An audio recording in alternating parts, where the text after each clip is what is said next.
A guy reincarnates into another world, a skill that doesn't just make water his domain, but also lets him tame, awakening a powerful ability called water manipulation aquatic beasts, turning them into his loyal pets. But he doesn't stop there. As he evolves them, pushing them past their natural limits until they become terrifying. Sea monsters, now let's dive in. The story takes place in a distant land where Leang stood dazed, taking in the breathtaking view of the rising sun. The golden light painted the sky, and the fresh, cold breeze of the morning filled his lungs. It was peaceful, almost surreal. But before he could fully lose himself in the moment, his father's voice called out to him, snapping him back as if it were a sound he hadn't heard in years yet. Despite that, it felt familiar, warm, comforting. Without a second thought, he rushed to his father, determined to make the most of the day. They spent the morning on the lake, checking on the fish they had caught. It was like any other day, but it was fun. Probably the most fun he had in a long time. Like how a crab managed to latch onto his foot, his father nearly choking on their food from laughing too hard, and even leaving some carved scribbles on the side of their boat, just for the hell of it. It was simple, but it was enough to make him forget everything else. He hadn't even realized how quickly time passed until the sun was already setting. But before heading back with their catch, they decided to sit by the shore and enjoy the view a little longer. That was when he noticed a red carp swimming by. Its scales were glimmering under the fading sunlight. It was a rare sight, and so, without hesitation, Leang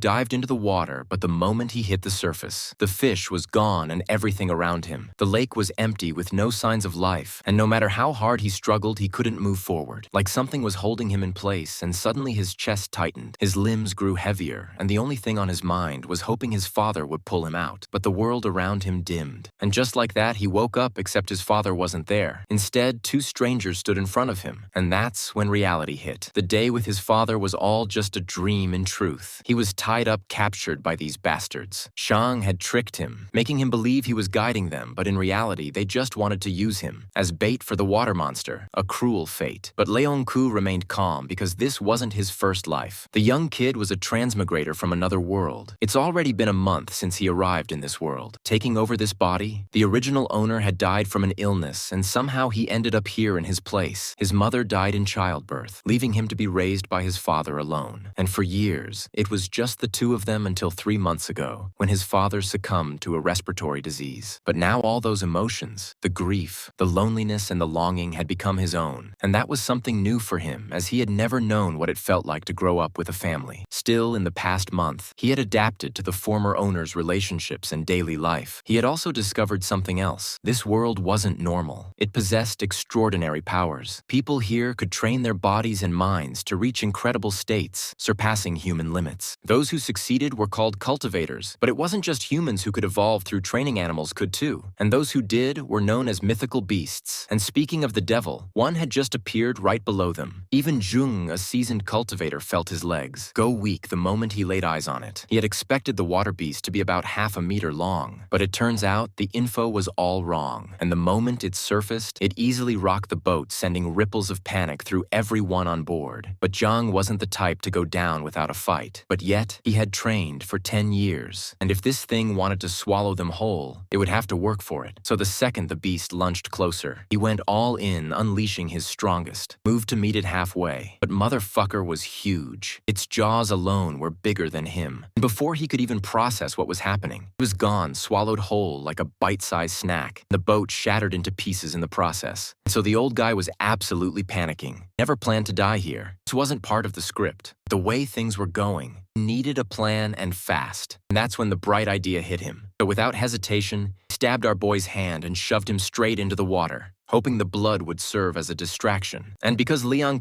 was still tied up, his body sank straight down and dragged by the weight of his restraints. But he wasn't going down without a fight. He thrashed against the ropes and then bited it. His teeth clamped down hard, tearing at the rough fibers. It wasn't easy, but after a few agonizing moments, the ropes loosened just enough for him to break free. But now there was another problem. His oxygen was running out, and he had already sunk too deep. His vision blurred, darkness creeping in at the edges, and that's when vision started appearing again. His father's arm extended toward him, and though Leang knew it wasn't real, his body moved on instinct, reaching out. That's when his hand found something solid. It was a log. Same log from his father's boat. the one they had carved their faces into all those years ago. A rush of emotions hit him all at once. Gratitude, relief, even a small bit of warmth despite the freezing water around it. Somehow, even in death, his father had saved him once again. But that moment didn't last because the blood from his wound had already spread, and the monster had caught his scent before he could react. Sharp teeth clamped onto his leg. The next thing he knew, he was being dragged downward deeper into the lake. The pressure built up in his chest, and the light from above faded completely as the beast pulled him into the depths of its lair, and what he saw there sent a shiver down his spine. Countless bodies long since devoured, wrecked boats shattered into pieces, and treasure piles of it glimmering like a cruel joke in the darkness. This was it. He had done everything he could to survive. But it was obvious now there was no escaping this. So, with what little breath he had left, he closed his eyes and whispered a silent apology to his father, because soon he would be joining him. But the water beast was just like cut that shit out and slammed him to the ground, toying with him like a predator playing with its food. Pain shut through his body, but then something happened. His blood drifting through the water seeped into the lake bed and touched something ancient, a forgotten treasure, buried beneath a wreckage, a water cauldron, and within it, an ancient being stirred. In that moment, power surged through the Yangku's body. Something foreign, yet strangely familiar, adapted to him, shaping itself into a form. He could instinctively understand something akin to the games he used to play before he transmigrated. A power manifested in the form of a game system, and its primary ability water manipulation. The change was immediate. The water around him was no longer his enemy. It was his domain. His wounds closed, his body strengthened, and suddenly it felt as if he was standing on solid ground, as if water resistance no longer existed for him, making him question how any of this was possible. And as if responding to his thoughts, a system notification popped up, explaining everything he had obtained: a skill water control, which grants the ability to manipulate water currents and allows breathing underwater. A powerful skill, one that turned the depths of the lake into his battlefield. But before he could even process his newfound abilities, the beast struck again, lunching forward to finally devour him.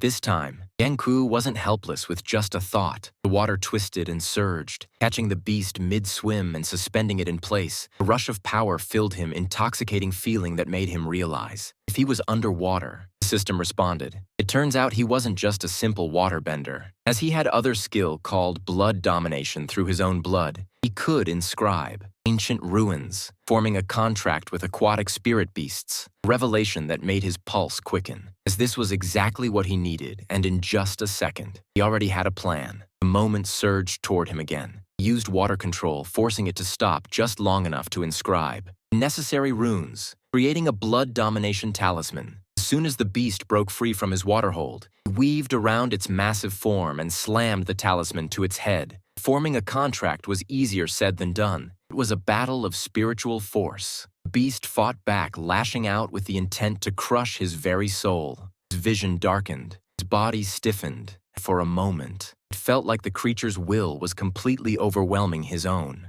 But unfortunately for it, our boy had a soul that had lived twice, and with its combined strength, Leang was able to push back his soul. Energy surged and overpowered the beast's resistance, and in the end, he won. The contract was sealed, and thus, the Yangku floated back to the surface, breaking through the water with a deep, desperate inhale. The air filled his lungs. For the first time since the whole ordeal began, he could finally breathe a sigh of relief. Beast emerged right after him, no longer an enemy, an ally.